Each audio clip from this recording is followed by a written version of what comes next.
All right, everyone, welcome back to another Star Wars Galaxy of Heroes video with Fat Phil, and I want to talk about the three of the best changes that CG has introduced to the game recently.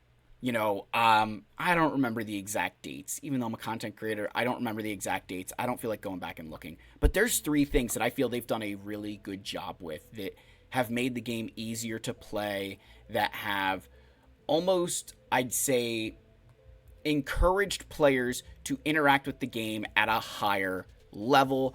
And I want to kind of explain why I think this is good and how you can prepare yourself for when these things come about, that you can take advantage of them. So these are, three things that they've like changes, improvements they've made that I feel are really going to be beneficial long term for Star Wars Galaxy of Heroes.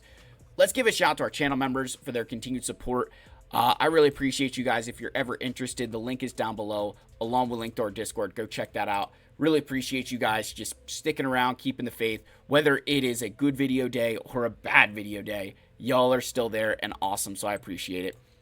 Let's get in here and let's talk about some changes CG has made.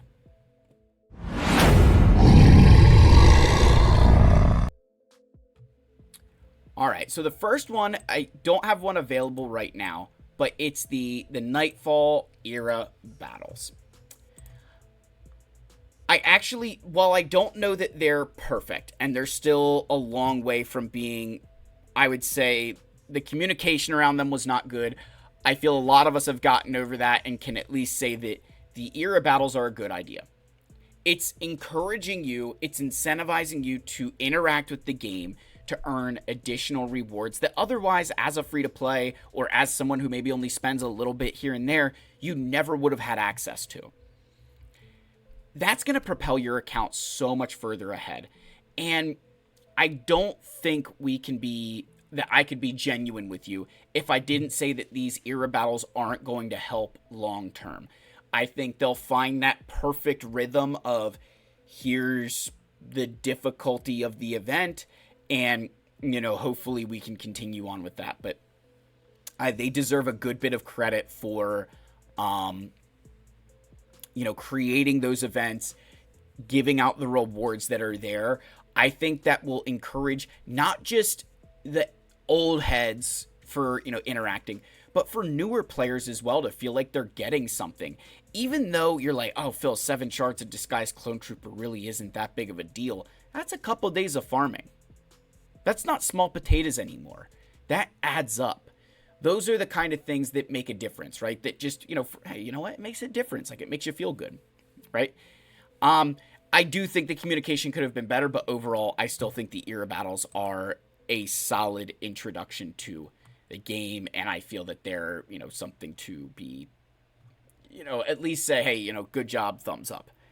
The next thing I feel they've done really well, and this has kind of been a continuation of things, but it's these characters like Jocasta, who, now she's going to be unique because she'll kind of, it's characters like, actually no, I'm going to stick with it like this. Characters like Jocasta, Ezra Bridger, and Luthen Rael as a few examples.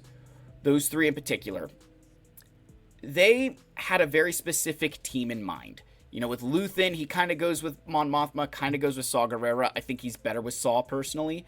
Jocasta, she's going to be in her own Jedi Vanguard team, but she works really well with the other Jedi Vanguard that currently exist in the game. Ezra Bridger, he's a, Jedi, but he works really well with Rey. He works really well with the Jedi, too. Obviously, he's meant to go with the Spectre units, and I could list other characters that fit into this, but they've done a really good job in certain cases of releasing characters that can be used outside of their intended purpose. And not all of them are necessarily great that way. Darkseid Rey comes to mind as like, yeah, probably not as good outside of that First Order team. But there's a lot of other ones where they're operating really well outside of their intended team, or are able to be used in more than one situation. Think about the Imperial Remnants here. Enoch can operate under, the new Dead Boys, they can operate under Dark Trooper Moff Gideon lead. But then even still, you can throw Enoch in that team, and you can use the other guys with Night Sisters.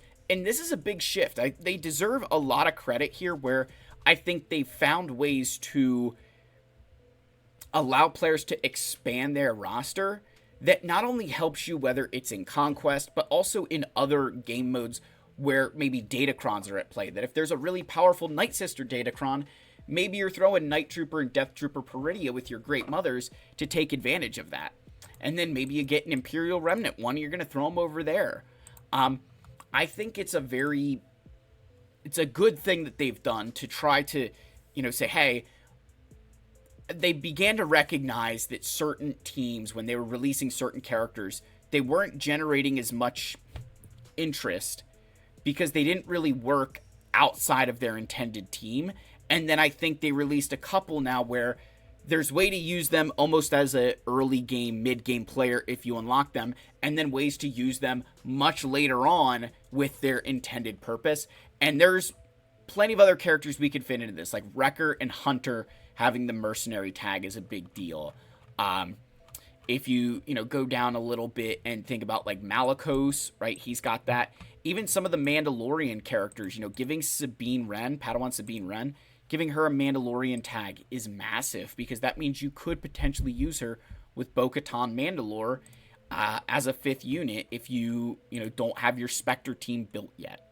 So again, there's kind of this trend they've done where they're trying to expand the number of characters that can be used in various teams, and I think that's been a big benefit for the game, and allowing players to maybe build some of their favorite characters before they'd maybe have the optimal team.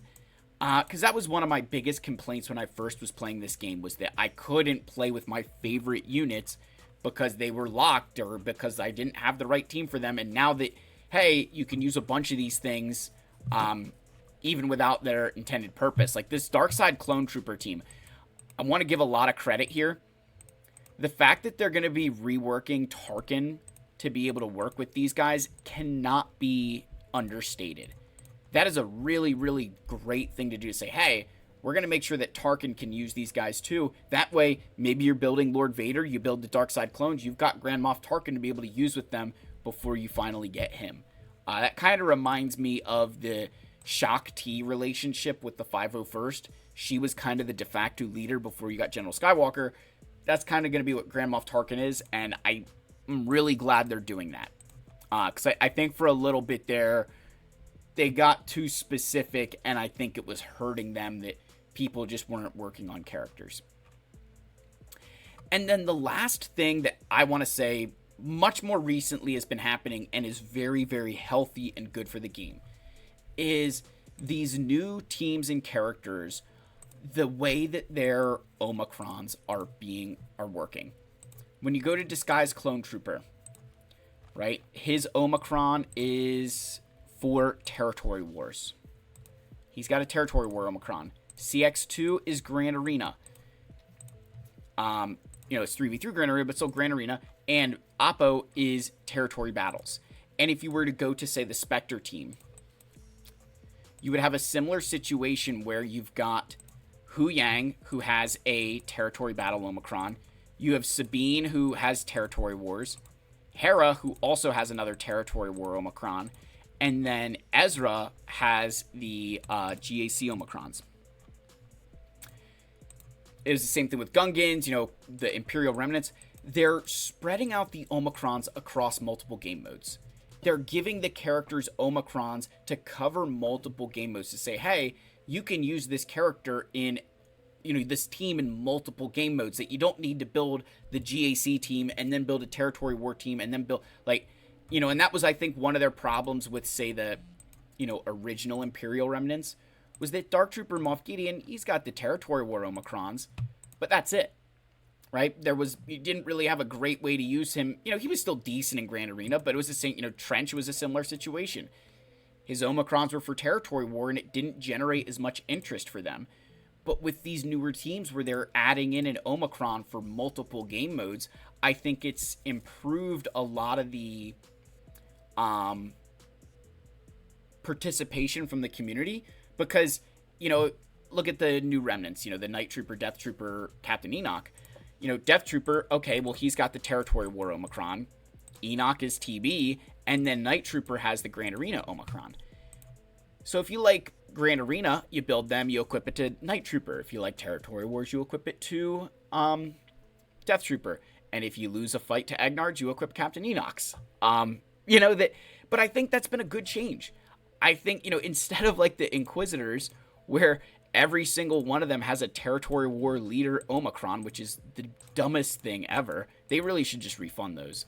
They really should, CG. If you're ever listening, refund those. They deserve this credit to say they're trying to make the one team, the one team that you invest in, make it work for multiple game modes, make it work through GAC, territory battles, territory wars. That's a huge change, and I think that's been one of the best, if not the best thing that they've done, because you don't feel like you've wasted this team when it's only good for a singular game mode. You feel like you're able to use it everywhere, and that even makes it feel better that you can go build this new team and know that, hey, I'm only an Omicron away from using them in everything, right?